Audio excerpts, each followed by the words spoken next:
Welcome, everybody. So excited to have you here with us today. Moment, I'm going to turn it over to our first speaker, but I just wanted to give a little bit of an introduction and some housekeeping before we kick things off.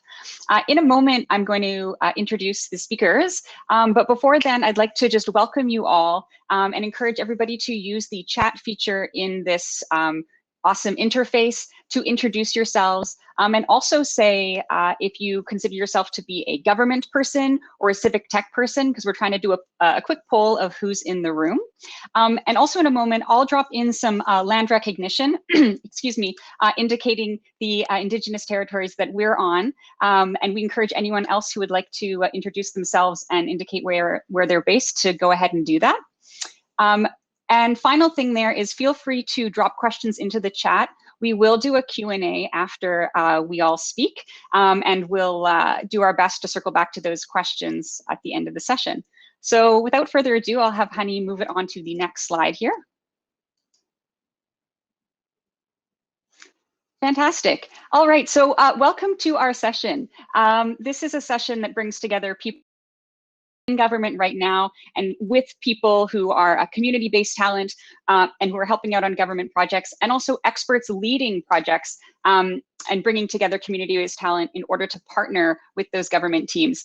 So the session will start today hearing from Honey Dakanai. She is the Executive Director of Benefits Delivery and Modernization at the Government of Canada. Then we'll hear from Jessica Cole, who is our Chief Operating Officer at the US Digital Response. And finally, I'll be speaking. My name is Catherine Benjamin, and I'm the Deputy CTO for Digital Services at the New York City Mayor's Office of the CTO. So if you're joining us a little bit late, just a quick recap there, drop your name and whether you consider yourself to be a government person or a civic tech person in the channel. And if you'd like to introduce yourselves as well in that channel, that would be great. Otherwise, over to you, Honey. Okay. Thank you, Catherine. And so, good afternoon, everybody. I am so excited to be part of the Code for America Summit and to share the stage here with Jessica and Catherine. And so my part of today's session focuses on government. And so how do you start where you are, and what does it take to do government differently? What are the enabling conditions in bringing for bringing digital technology and digital policy skills, not just for surge capacity and capability, but also as part of a modern talent strategy? And so I thought it's fitting to begin with a quote from Mike Bracken, Public Digital, and it's my favorite quote of all time: be radical about changing how an organization works and be incremental about what your organization delivers. This quote speaks to the aspiration of all digital teams everywhere, a radical rethink, what we value, what drives their decisions. And digital teams are essentially every day always balancing delivering services to establish credibility, along with radically shifting the entrenched culture, norms, practices of government. And it's really important to think about this because, to be honest, as a career public servant, I have lived through and perhaps even been complicit in what I call the change wash initiative that befalls many government initiatives on effort. And digital is always in danger of being done this way, where it begins with part one, the announcement of the shiny new digital team with lots of fanfare, the news release, a memo, and a really, really vague multi-year strategy. Part two, the gold-plated pilot project, where the team gets parachuted in, exempt from all the rules and constraints that every public servant has had to pretty much endure for decades, and then actually gets to just go in front of them and say, well, why can't you just? Completely unappreciative and really disruptive, but not in a good way. And then the last bit is the compliance exercise. The team is still shiny, but now the bureaucracy is compelled to prove that they've embraced the change that they're preaching. And so the KPI at this point is pretty much the number of times your decision documents reflect the words agile and user-centered, and the number of times you hear those words at different meetings. And so what does radical change look like? How might we set teams up to succeed if we're bringing them in? so that they succeed, not in spite of, but because we've actually changed the organization. That is what I think about every day, and I'm hoping that is pretty much the spirit that empowers what we can do if we change and do government differently. So the first begins with the introduction of small, empowered, multidisciplinary teams. In Canada, when we talk about this at an executive table, I inevitably get the polite nod and pushback. I'm sorry, of course they would say, but surely you're not trying to say that a two pizza team is going to modernize a mission critical system that serves millions of people. I don't think so. They will say that. Well, it kind of depends. And so in Canada, um, Code for Canada has a fellowship program where they onboard teams of 3 into government. And they're usually brought in as a team of 3 people, a product manager, a designer, a developer. 3 lines of communication. And so alignment is easy, perspectives are brought in a multidisciplinary way, and being nimble, to be honest, is just faster. For contrast, so where I work, there are 8 ADMs that are responsible for employment or unemployment insurance, 28 lines of communication. A level below that, 14 people, 91 lines of communication. Yet another level below that, 258 lines of communication. I don't have enough nodes to pretty much fit into this slide. And then at the line manager level, more than 1,000 lines. And so what happens? We end up pretty much saying, stop working in silos. And so everybody's copied into every email, has to attend every meeting. And there's a lot of papering and working groups that set up to ensure alignment. So nothing actually gets done, except a lot of artifacts. Delivery at the speed of trust is something that many governments and government teams, especially attending this conference, have been able to prove out when developing COVID-19 responses. An example I'm pointing out in my slide is Open Call, which was a partnership that we did with Code for Canada, the Canadian Digital Service, and the Canada School of Public Service.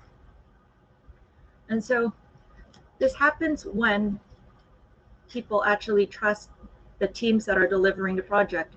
Decisions for the product are delegated down so that they could actually deliver where it matters. And this is where I get to empower teams, because empowerment is a scam unless you actually seed power, delegate decision-making authority where it matters. Which is a great segue into my next point, make the good path easy. Make the good path easy because nothing gives agency like changing the voluntary defaults in an organization. And so it begins essentially by asking, how much are you willing to change? If you're a government leader attending this conference, this is the most important question you need to ask of yourself and your own colleagues at leadership teams. And so I'm happy to share the form that we use internally to even just get a check around our readiness to change. And so we have this adopted as part of our leadership team exercise. How much are we willing to make the good path the easy path? And so let's look at our own internal processes, our talent pipeline, what decisions we delegate, how many meetings we're attending, how much we're bending for our teams, or how much we demand. Making the status quo harder to justify is another area. And so when we ask to bring teams in for surge capacity, when we engage the civic tech community, are we primarily asking them to carry out passion projects?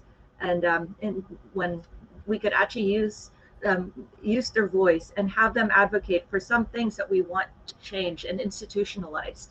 And so the civic tech community in Ottawa, Canada, built these 2 services. For example, the cost of meetings. And so there's a meeting cost calculator that also includes participants by job classification, for example, to even just point out, albeit in a humorous way, sort of what the cost of meetings where decisions actually don't get made. And then also what software is blocked, what tools are blocked in departments, to also illustrate the point that it's ways of working, not systems and tools, that should be mandated. Investment in public service and in both now and in the future is something that is considered controversial in Canada anyway. And so the best way to make the good path easy, to be honest, is to make sure everybody has access to these skills. And so I'm really glad that places like the Canada School of Public Service exists. But there's also this matter of recruitment and retention in the public service today. And so, to be honest, learning budgets are the first things to get cut whenever there is an efficiency exercise in government. We have also downloaded the cost of learning exclusively to public servants. Like, the price for entry for most policy careers is pretty much a graduate degree, usually in public policy and public administration. And those are usually taught only by retired career public servants, who are, for the most part, white males. Is it any wonder that our perspectives aren't diverse or equitable? And so the issue is not just around policy. So there's also this matter of the delivery teams and the new skills we're trying to bring in. I recall a conversation and a talk that David Eves gave once at the Ontario Digital Service, where he mentions that he would never advise a developer to begin their career in government, because to do so means to forego skills development and future employment prospects outside of government. We need to work against that. And so I'm also glad to highlight and put a spotlight on an initiative that David Eves has led called Teaching Public Service in the Digital Age. So that is an open source digital curriculum for use at public policy schools and also schools of public service. And also all the work that is happening right now at the Canada School and Code for Canada to bring in a modern curriculum. Again, we need to invest in how we hire, how we recruit, how we retain, and keep public servants interested in the big things that we're doing, because this is a generational investment. The last bit is the holy grail: policy, delivery, and evaluation. And so this is the holy grail of digital government and its ambition. And so not working consecutively or papered together, but concurrently, aligned around the end user and iterating together. And so how might this happen? Sometimes by stealth, also through data, and also essentially delivering something that upends that sort of consecutive traditional view. And so taking a moment right now to do a shout out to the Code for Canada team, whose work I have the privilege of very quickly showcasing. Hi to the Code for Canada members who are at the session. And so Code for Canada typically runs fellowship programs. They send a teams of 3, as I mentioned. This is the team that's currently with us to impart new ways of working and to work on something called the Policy Difference Engine. And so the Policy Difference Engine models the potential impact of policy change, exactly as the name describes. And so they take demographic and program data, have the existing rules and the proposed rule set change, run a simulation through it, and then visualize the result. And so here is a screenshot of what it looks, what the prototype looks like when it's applied to Canada's maternity benefit. And so if we change the percentage of the person's income, sort of entitlement that would be allocated to the person, and the number of weeks that the benefit would be available, what would change? Run the simulation. A quick screenshot of the potential results. This is fake data, nobody panic. And so just wanted to illustrate the point that now we're able to show the base amount. So what happens if you don't change anything? The variant amount, what happens when you change something else? Who wins and loses? Because somebody wins and loses all the time. And what is the distribution of that and the other demographic data? And so the impact is immediately there. Without us saying anything about digital, preaching about user-centeredness and agility, we've figured out a way to convince policy advisors to understand and appreciate about the impact of proposed policy changes, equip them to present the trade-offs in their proposals. And so they're able to present this and have those awkward conversations as needed. Equip delivery and operations teams about what it means to think about policy and existing rule sets, so they don't think of it as static barriers or immovable sets of code, but active instruments of the state that we need to keep revisiting. And then, of course, evaluation teams, which are almost like non-existent until the end of the process, and they have to go find data from the beginning. So they're thinking about outcomes and impact from day one and are embedded. And so all of them pretty much wanting to work together, and their roles are reoriented around the thing that they're doing for people, not just what they're doing and carrying out their role in the machinery of government. It sounds sneaky, doesn't it? And it's because, to be honest, all this radical change resembles the Theseus paradox, meaning if we keep changing one plank of a ship as it travels, is it the same ship when it arrives at its destination? And so if government were a giant ship, radical change is really about introducing these planks. Empowered teams, good paths made easy, policy delivery, and evaluation working together. My challenge for everybody, especially if you're working in government, together, let's do government differently. Thanks, everybody.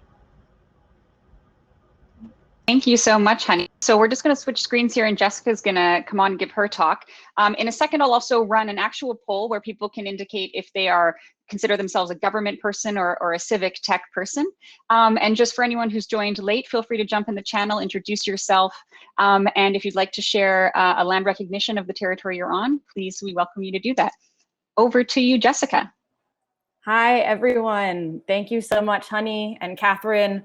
Welcome, everyone, to the session. My name is Jessica Cole. I am with the U.S. Digital Response, which is a nonprofit organization, and we pair pro bono technical talent with governments and government-adjacent organizations in need of assistance. But if you were to ask me Catherine's poll question, I would have said I am both a civic tech person and a government person, as someone who has worked in local government before, as well as a CFA fellow and been a part of learning from this community for some time.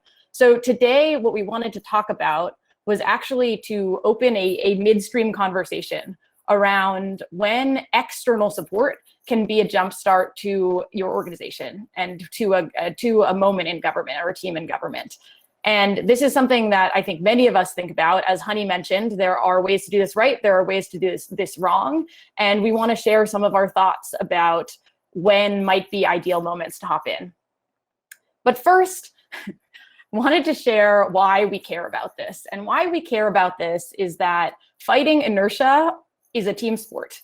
And for those of us who have been part of organizational inertia, the kind of mental model that I have for it is that of the book, If You Give a Mouse a Cookie, where you kind of start and you're like, I would love to get this thing done.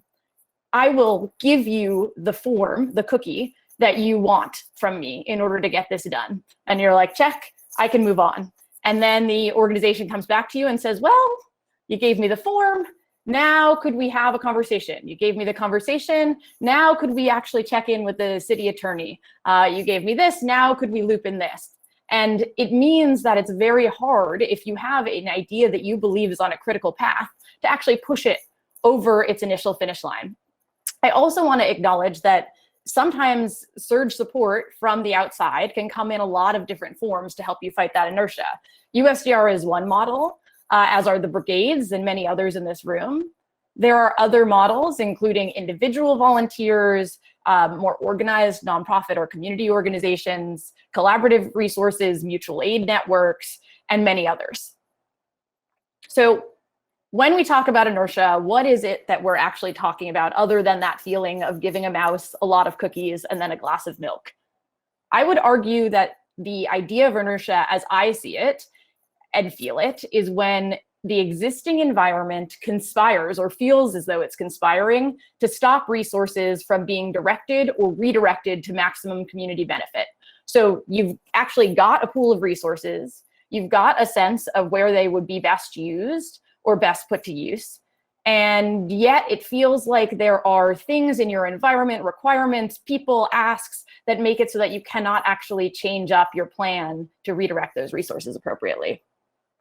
So while you can use external surge support for a lot of different things, and in fact, I would argue that there are some no-brainers for when to use it, like when you truly are up to your elbows and just need extra hands on deck.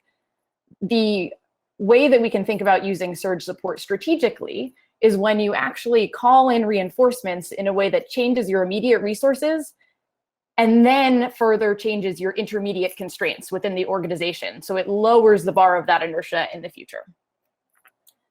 There is a big caveat to this conversation, and that is that surge support from external organizations is a very specific tool and not a cure-all in all situations. There are ways in which surge support can actually be dangerous or counterproductive. It might actually promote techno-saviorism, or this idea that you can have external folks who come in and whose voices are valued more than the people who have been part of the organization for a long time. There are ways in which you can view surge support from the outside as a substitute for community engagement, which it is not. They are two different things. It is technical assistance and support, and ideally it helps unlock community engagement, but it does not stand in the place of it. And there are ways in which you could use surge support and actually not invest, therefore, in building up your own teams or your own team skills, which Honey referenced as critically important to play the long game. But that said, if you choose your moments wisely, if you think about these things in advance, there are a couple of scenarios in which it can be particularly valuable to pick up the phone, fill out a form, ask for help, and get some external teams to pop in. And here are 3 places where you might want to think about that. And these come from some of the work that I've done both in government and what I wish I had access to or what I did have access to, and also some of what USDR has seen our government partners, some of whom are in the room right now, be really thoughtful about when it comes to putting our support to work. So the first of these is to test an urgent hunch. So if you have a time-sensitive, specific hunch for where you could be better serving a subset of your community, then community surge support can do a tremendous amount of good. If you want to interrupt a habit, it can be equally valuable, where there might be something that you or the organization habitually does, you don't think it's the right path, and you want to put another option in your hands right at the moment of decision. And then finally, if you are trying to build a very specific case, and if you are looking at your organization and thinking, they are making a big decision, they are likely to tip this way or that way, if only they had access to a specific set of data or information, or if they could see a prototype that actually was getting pickup or that had reactions to it, then that's another area that could then change longer term resource allocation because of a short-term sprint. So we'll talk through these one by one. So the first one is this idea of using surge support to test and deliver quickly on an urgent hunch. And I think many of us in the room have probably had that moment of having an urgent hunch. What it used to be for me, and sometimes it used to feel actually a little stressful, to be honest, was this feeling where I had been tasked with serving a particular part of my community. I knew the program I was working with, and I just, on its face, I thought to myself, we require everybody in the community who is getting a business license right now of this particular sort to come in person. And I have a pretty urgent hunch that that's not ideal for them. But I don't have, as my individual person or as my team, necessarily the immediate resources to test that hunch and to see if actually making sure that we could offer online business licensing, or even better, mobilely accessible online business licensing.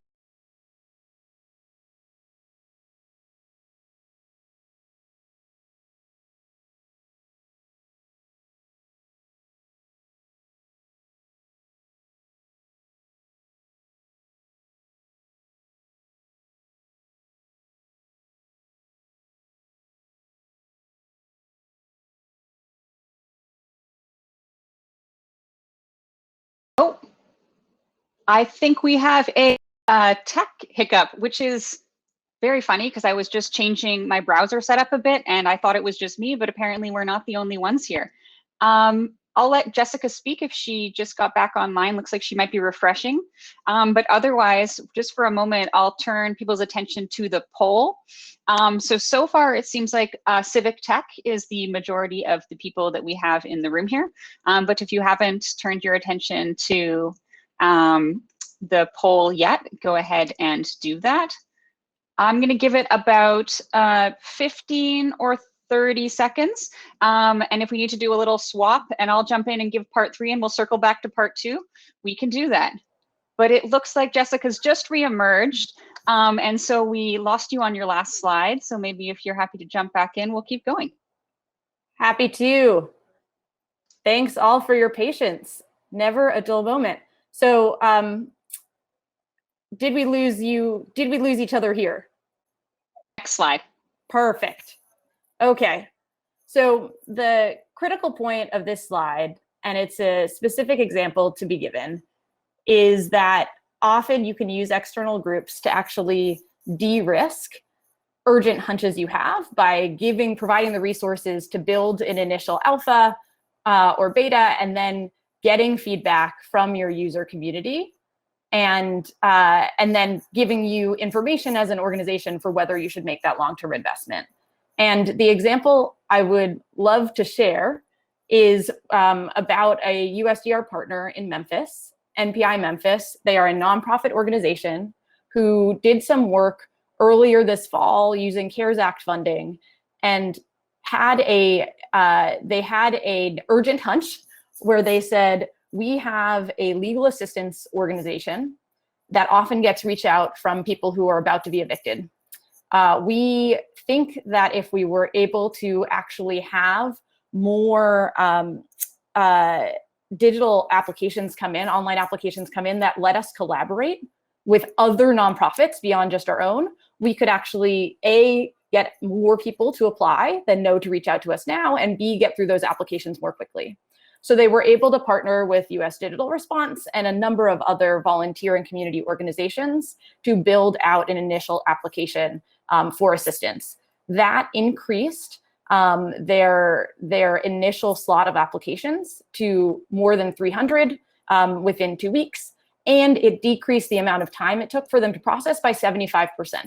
They used that process and now are actually investing in a long-term tool so that they can put American Rescue Plan funds to use on a more in-depth, more sustainable set of tooling.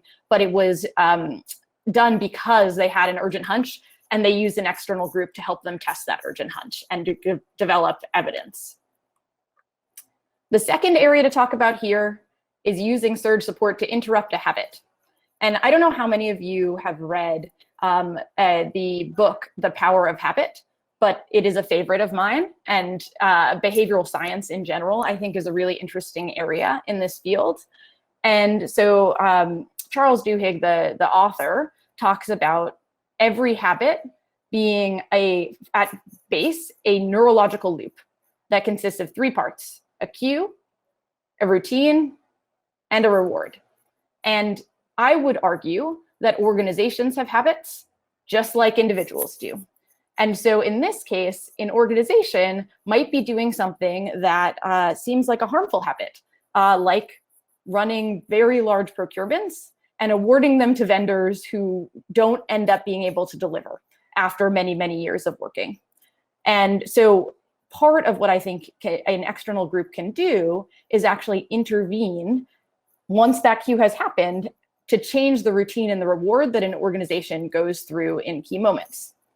And an example that we'll give is our partners in the state of Wisconsin decided this year that they actually wanted to iterate and improve their unemployment insurance system. And that is contextualized by what I'm sure many of you have been thinking about when it comes to unemployment benefit access this year.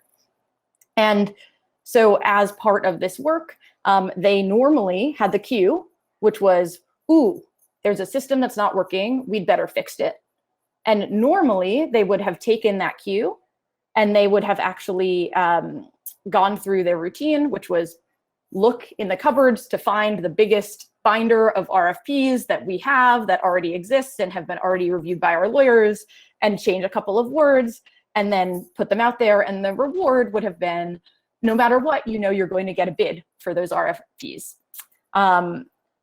In this case, what they decided to do was actually to try something different. They were able to call in external groups. In this case, US Digital Response were able to talk with them in the early days, right after they got that cue to fix a system. We were able to actually give them a new routine, which was, let's do some initial research to figure out what you actually want to procure and connect you with ways of doing it in a more modular fashion.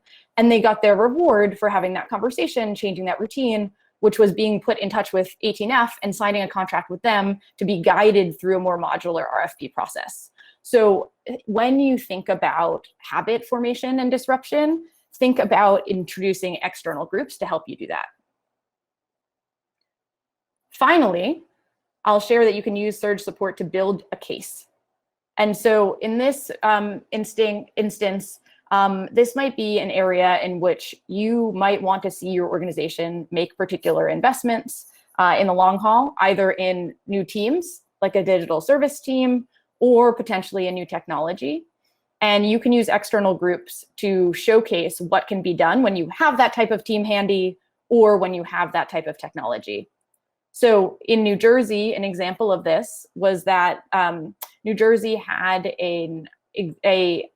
what you could call an urgent hunch that people were going to need access to more vaccine appointment booking information than what they could currently get. And that specifically understanding if appointments were available rather than whether or not they were posted at a particular site was going to be critical information. And I know some of the folks who worked on this are in this room right now. And so they actually worked with USDR and actually a number of other community groups and built an MVP of you'll see the first one here, of a very initial kind of obvious version of being able to see if appointments were available, and gave that to their call center. And their call center were within just 2 weekend days able to immediately start using that to book appointments by the time that we had gotten back on Monday. That made the case for then investing real technical time and resources and teaming in a more broadly available vaccine appointment finder and refresher that connected in with a lot of fresher APIs. And that was then released by the governor. Similarly, to call out some excellent work in the field, the Colorado Digital Service it started over this past year. And because they became flexible in-house resources that could then be tailored to surge support and projects, they made the case for why digital service support and resourcing and talent more generally should be invested in across that government agency. So to close for this section, before I hand it over to Catherine, I want to actually just call out something that I find particularly inspiring about external groups getting involved, which is we call ourselves a public interest technology field. And I would argue that 2020 was a year in which more than ever, the public started to take a real interest in our shared technology and to want it to work and to understand and appreciate all of the importance and ways that it should be working.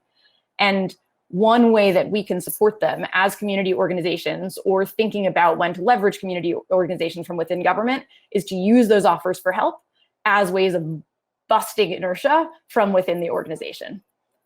And with that, I will turn it over to Catherine. Awesome. Thank you so much, Jessica. I'm just going to share my screen here. Fantastic. And confirming that you all can see my screen. Confirmed. Wonderful. All right. So welcome to part 3, the final part before we move into some Q&A. I'm going to talk about 3 things today. If your goal is to use community-based talent, as Jessica and Honey sort of highlighted, for lasting change, then I have 3 approaches that I'd like to share with you. The first one is the importance of outlining rules. So using organizing principles, standards, and plays for rapid response. The second thing I'll talk about is shipping product and culture and how short-term projects with community-based talent can be a catalyst for broader digital transformation initiatives. And then finally, I'm going to talk about paths to scale, so why community-based initiatives are uniquely well positioned to help scale digital service efforts. So knowing the rules of the game make it easier for everyone to play. Words like empowered, dedicated, agile, multidisciplinary, user-centered, these are organizing principles. They're not buzzwords. These tell you how to play and how teams should function. So sort of at risk of explaining to a group who already know all these terms, I'm still going to go through it in detail. When we say things like teams are empowered, what we mean is that product teams have the permissions to make decisions about their product without endless rounds of sign-off. And the reason we do this is to support the velocity of sprints, to avoid product decisions being swayed by the highest paid person's opinion, rather than evidence-based decisions around the user need. When we say that teams are dedicated, we don't mean that they're committed to their work. It means that each team is singularly focused or dedicated to one product at a time. And the reason that agile teams do this is for the same reason that Henry Ford did it. It enables high quality, efficient delivery. So for a moment, just imagine what would happen if Henry Ford had been trying to assemble cars while simultaneously baking cupcakes and also releasing a daily newspaper. It would be shambolic and full of errors. It isn't an efficient way to manage a factory or a digital product team. And these are just common sense management approaches that are super well documented, but often we forget about it in organizations that are unfamiliar with managing high performing digital teams. When we talk about teams that are agile, capital A or small a, we're referring to practices related to the Agile Manifesto. So we're talking with a product and software development approach that's different than waterfall ways of working, because waterfall approaches are better suited for things like construction of physical objects, things that can't be easily iterated. So if you have built a rocket ship and you have sent it up into space, it's not super easy to iterate at that point. But if you are a tech company that has built a digital service, you're going to keep iterating that for years and years so long as that service is live. When we talk about teams that are multidisciplinary, we mean that the team has all of the skills it needs, from policy to development to design. All of these things are available in the team while being no bigger than, as Honey talked about, than you can feed with 2 pizzas, the 2 pizza rule. And finally, when we talk about teams being user-centered, and I'm going to talk about this a bunch over the next 10 minutes, this is a measurable set of practices that include doing ongoing user research and making clear how product trade-offs are being made and how the feedback you get from users informs both the conceptualization and the development of that product. And so one way to think of this is like a sports field. Rules seem counterintuitive to innovation, and I completely get that. People think less rules equals more innovation, and that's just not true. Using this sports field analogy, things like rules or referees or the white chalk lines on this field, they're not preventing people from playing. They're literally what enable people to play the game. You can imagine how confusing it would be if every time you wanted to play a sport, you gathered with a group of friends and first had to define the rules, and every time you met subsequently, you had to redefine the rules. It just wouldn't work. So when it comes to building digital services, these rules exist. Things like playbooks and standards, you can think of them as constraints. They support speed. And I know this because I've worked on many digital government teams. I've done this work in 3 countries, and I've seen firsthand the difference between those areas that use organizing principles and those that don't.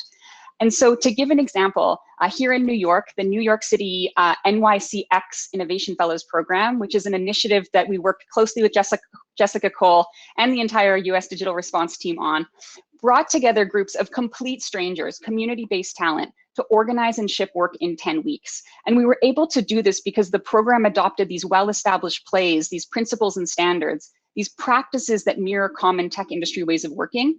And we communicated these in a consistent and transparent and familiar way. And that helped us onboard people really, really quickly. It lets them hit the ground running.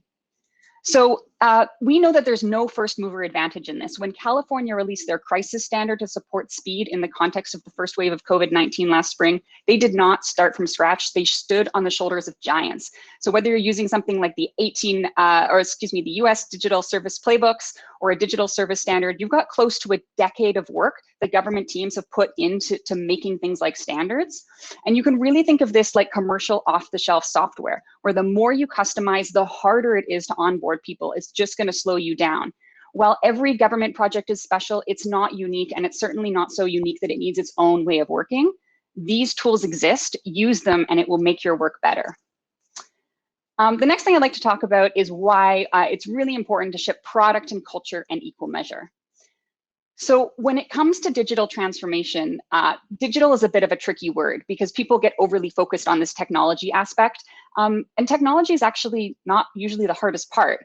And a great example of this is in the United Kingdom, where their famous digital service standard is now just the service standard.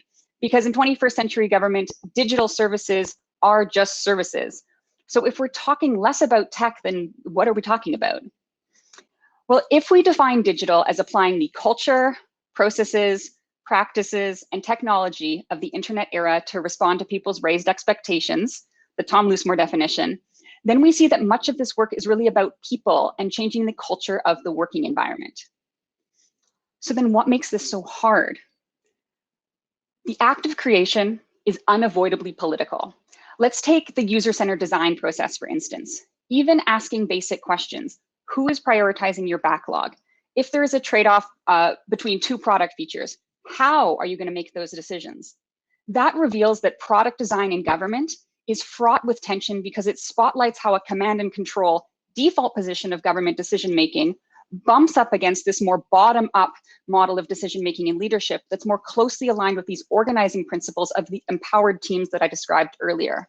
So when I say that this work is unavoidable, I say that because teams cannot maintain the status quo way of working and also have an effective user-centered product management culture in their organization. And so while there is nothing less funny than explaining a joke, I'm going to spend a couple of minutes explaining the joke that I have on the screen here. So for the past year, I'm sure some of you have seen this, a bunch of different user research memes or GIFs or TikTok videos have gone viral. And if you work in user research, everyone spams you with it every time they see one. And they're funny to anyone who knows what it's like to work with real users and user research, and to know what it feels like when everyday people start using the organization's product and there starts to be a bit of misalignment. And that feeling is captured perfectly in this video that was originally shared on LinkedIn. It's that moment where all of the thought and all of the assumptions and all of the strategies you had about this feature or this product are suddenly proven wrong. And if you're like me and this happens in something like a user research lab where you might be one-to-one with the person, but there's like 20 people in a room behind you watching this feature flop, it is excruciating. It's the feeling of knowing that your target audience isn't resonating, or your product isn't resonating with those users. And so this joke and these memes are funny because it's familiar. And if it's not funny or familiar, then it might be a sign that you haven't done enough user research or had enough of that sort of humbling experience of getting it wrong. But the other part of what makes this joke funny is also what makes this work hard. User-centered design as a process can be disruptive to historic ways of making decisions. This joke isn't funny just because it's like, oh no, the mouse didn't like the maze feature. It's usually funny because it's resonating with people because they know that feeling of our product feature didn't resonate, and now it's going to kick off a whole series of bigger discussions that we have to deal with because your feature didn't perform as you'd hoped. User-centered design is disruptive because that means responding to user needs will sometimes involve changing assumptions. It might mean that a team has to go back to that 18-month roadmap that's already been shared and already been signed off and then revise it. What makes this work so hard is that nobody actually asked for the culture change. They might be thinking that the culture is working just fine. What they asked for was fix the website or build an app. And what's overlooked in the small print of this exchange is that great product, sticky product that people love to use, means changing the way of building those products. It means adopting these organizing principles that I explained earlier and reorienting decision-making around the user. And that might not be how decision-making has been done historically in whatever group you're in. And so a lot of this ultimately comes down to addressing false certainty. And to be more clear on this, digital era ways of working are often misconceptualized as being higher risk when compared to historic ways of working. So this means that waterfall projects are incorrectly viewed as having more certainty. To give you an example, a waterfall project with 5 years of requirements documented in painstaking detail is often seen as a more responsible choice than working in agile user-centered sprints. And so that's misguided, but it's entirely understandable that some people might have that point of view if they're unfamiliar with digital era ways of working. And so this is where community-based talent, who are huge fans of showing the work and making things tangible, can take a demos not memos based approach to sort of circumvent some of this certainty, this false certainty. And one of the best embodiments of this shipping of product and culture in equal measure are things like a show and tell or demos. Because when we show and don't tell, we're able to kind of organically resolve some of these awkward or political or tense trade-offs because we're helping people to see why and also how product decisions are getting made. But one final point on this. One of the best pieces of feedback we got from the NYCX Innovation Fellows program was that it provided psychological safety. A good demo is not about throwing community-based talent in front of government teams with no context or prep and wishing them the best. If you are working at the intersection of community-based talent and government projects, then you need to actively cultivate responsive environments for meaningful dialogue. And this takes work. In the case of New York City, when we worked with the US Digital Response, we created partnership agreements which outline our values. And we had stakeholders sign, we had community-based agreements that outlined our values, and we had a partner agreement we worked with partners on to show how agile, user-centered ways of working function in practice, and to prep those stakeholders for how that might be different than how they're used to working.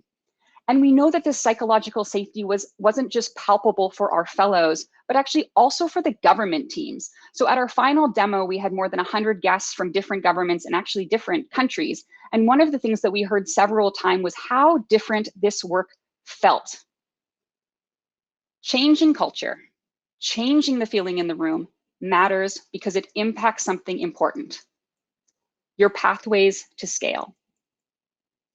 One of the most fascinating things about digital government work is that you're simultaneously sort of the new team or the non-veterans or the disruptors, but then you get in there and then you learn that your attempt, like the thing you've been asked to do, often isn't the first time that thing has been tried.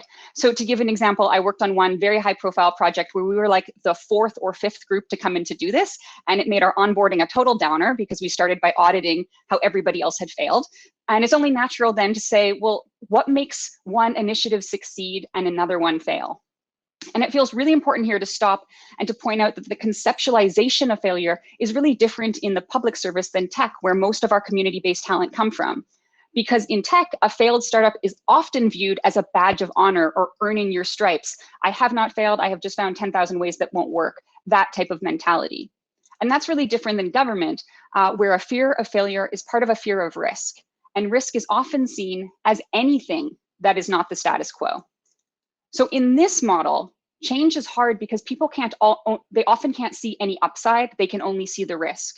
And in this model, getting someone to even consider making a change means first making them feel safe and open to new ideas. So when you're thinking about going from a one-time project to broader change, what is it about community-based talent that makes them so particularly impactful? One of the things that's distinctive about community-based initiatives, the superpower, is this focus on participation. And I don't just mean participation of the intern or volunteer or fellow or the person from outside government. I mean how those voices relate to people within systems. If you're building for lasting change or carving a path to scale, you need to foster opportunities for participation. And I'm not saying that because fostering participation sounds super non-threatening, like nobody's gonna fight you if you say, I wanna foster participation. I'm saying it because, as Jessica highlighted earlier, there is decades of research from social science from across the globe that tell us that whether you call it co-production, co-design, collaboration, participatory action research, these are powerful strategies for creating and maintaining new ways of working. Participation is a tactic for creating change, and here's why. Community-based talent jolts energy into existing processes. Community-based talent is the skydiving instructor in this photo. They are joining up with government teams and they're saying, they're strapping in together and they're saying, trust me, I've done this 100 times, you're gonna love it, let's jump. One of the things you'll notice about community-based talent, about programs like the NYCX Innovation Fellows, is that government teams love working with them. And it's not just because they're wonderful people, because community-based talent they are wonderful people. Remember that psychological safety thing that I mentioned? It's not an accident. It's not a nice to have. It's a necessary precondition for creating a receptive environment to change. In the absence of a receptive environment, good ideas just can't get off the ground. Innovation thrives when we create spaces where people are encouraged to think differently, when people open themselves up to the possibility of change. When we foster participation, when we ship product and culture in equal measure, we're creating a movement of people who are invested in working in new ways. This is our path to scale. This is a movement. Let's design and build an equitable government together. Thank you very much, everyone. I'm going to stop sharing my screen, and we've got about 10 minutes for Q&A.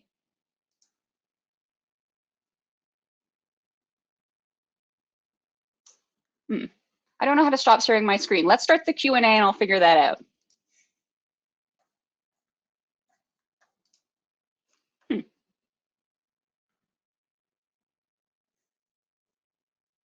Most voted on question on the Q&A tab is Catherine, can you share some examples of playbooks that you think everyone in civic tech and gov should go through?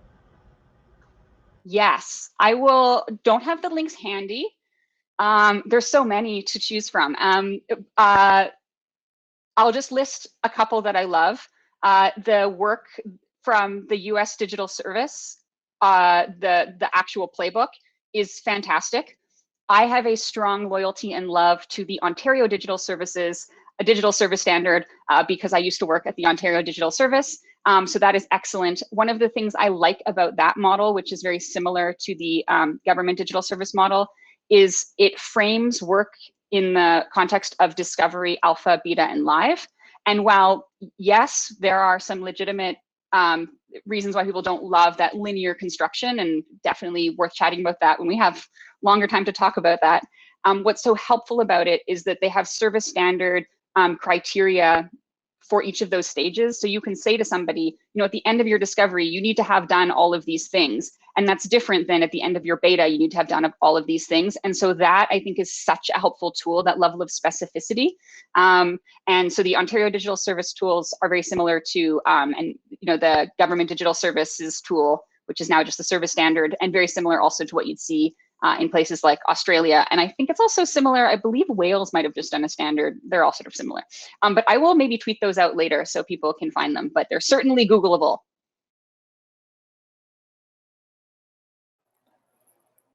The next question that is top voted right now is, how do you create safety for those that think they lose their jobs because of a change initiative?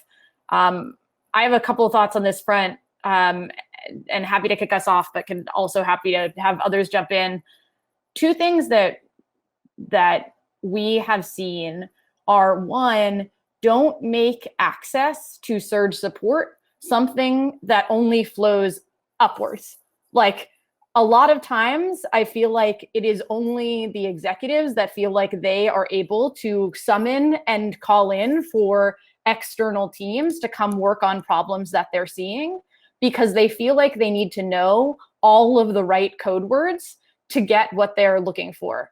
So it might be that that the head of an agency might know that they can call their local brigade, or that they might be able to actually reach out and ask for help, and they can kind of fake the language or get the language right around user-centered design and check the boxes. But what we've found is actually that by empowering folks who are on the front lines of a particular crisis, they're the ones who are in the call center. They are the ones who are processing applications to actually be the primary point of contact for a given project that's going on. It actually, as Catherine says, empowers them by devolving power from some top decision makers and letting them be the ones to decide what the shape of that service or project might look like.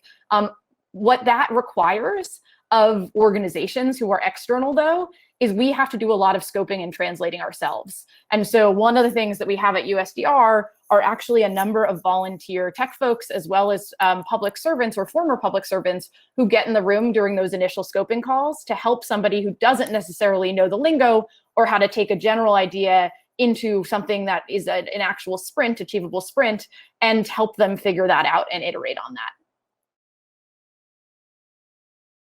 I'm going to add to this one from the government perspective. And so usually whenever they create an internal team or come up with a new project to bring somebody else and introduce a change initiative, that is immediately one of the things that people think about. Like, they lose their jobs, when it's actually more like, to be honest, this is an opportunity to actually redefine some of the work and rethink some of the processes, and it's actually about getting their input more. If you're a leader in this space, especially in government, that is the first thing that you need to actually address up front, because you can't you can't bring in a new team from the outside that's untested and just all of a sudden plug them into something like this, where that is the prevailing attitude, that with that uncertainty hanging over. Nobody should live with that uncertainty. That is just inhumane, and for starters, but also when we're changing, so some of the things that we're responsible for, it's not necessarily about automation. It's really about we need to improve the actual service. It's almost never about automation or about new technology that will replace things. And so the first job of the leader is to pretty much remove a lot of the miscommunication and misinformation and create that space or the enabling conditions for a lot of the teams, internal and external, to succeed. Honey, those are few people will describe working in government better than Honey. I'll just add one other thing, because I think this was such a great question, which is there also, this won't always work, but there's a great quote. If you've ever watched I actually know that most people haven't, because there's too few views of this video, but Waldo Jaquith, who's with the Beck Center at the moment, there's a video of him presenting at the Michigan Senate. And he says something like, these aren't ideas I just made up on the flight on the way here. And I think about that all the time, because I sound like a broken record. I'm often either collaborating, like you're seeing here now, groups in other governments, or people like Jessica, or getting spotlighting the credibility of others who've used this approach to great success. And so I think one of the things you can just point out is that you know, if you're talking about this way of working, it isn't something that you're like, I'm going to dream this up and kick off this whole transformation exercise. It's that, you know, to the point of standing on the shoulders of giants, there is no first mover advantage. That's already been taken. The first movers have, you know, done the work years ago. They've sort of proven out the models. And so it's really de-risked any subsequent step other governments want to take, because you can just take some of these models off the shelf. Now, the tension you'll always have is there'll be always this attitude of like, well, we didn't build it here, so they're less interested. Here in wherever you are, it's different than whatever region you're referring to. As someone who's worked in many governments, that is both true and also not particularly true. So I think spotlighting other governments who have done things is a really effective way to do that. All right, we've got Jessica back. Do we know what our next question is? Like the other one is, we're thinking about when to leverage strike teams to volunteers to digital service organizations to current government staff. How do you know which, I guess, which one to use? And so when not to use some, pretty much. And so from a government perspective, I would go with the problem space. What are you solving? What is the pretty much, are you looking at an existing service? Are you looking at something that's completely brand new? And depending on those, sort of your set of options as well, usually there is a, sometimes, what are you trying to do? What are you trying to accomplish internally? Are you there to prove out that you need to exist? Like a digital team needs to exist? Are you there to prove out that this way of working is better? Because you could also end up with a combination. You will always have options, but this is also where it helps to talk to somebody in government who understands the spectrum of policy instruments available to you, as well as the spectrum of options available to you around staffing. Like, find the person at HR who has been there, who knows everything from the volunteer-led and all the different workarounds, all the way to bringing somebody in and creating a full team, and how to create that proposal. Because understanding what those rules are will help you navigate that space. Lightning round, last bit. The lightning round on that one would be, what's the time frame you need it done? Because sometimes, and do you have existing surge support within your agency or not? And if you don't, then you probably need to look externally and get a little creative, and that can start you rolling on these different options. Catherine, last lightning piece. Last lightning piece will just change the subject. A couple of people asked about partner agreements, which I'm going to drop a link, not to our partner agreements, but to the tool that 18F used to shape their partnership principles. So we used a lot of that and some other ones from Code for Canada and Code for America to shape our partner agreement. So take a look at that. But I think we've run out of time. This was so awesome and the questions were so amazing. I want to thank everyone for coming to participate and asking such wonderful questions. It was just an absolute joy. Feel free to ping us on Twitter, but have a wonderful Code for America, everyone.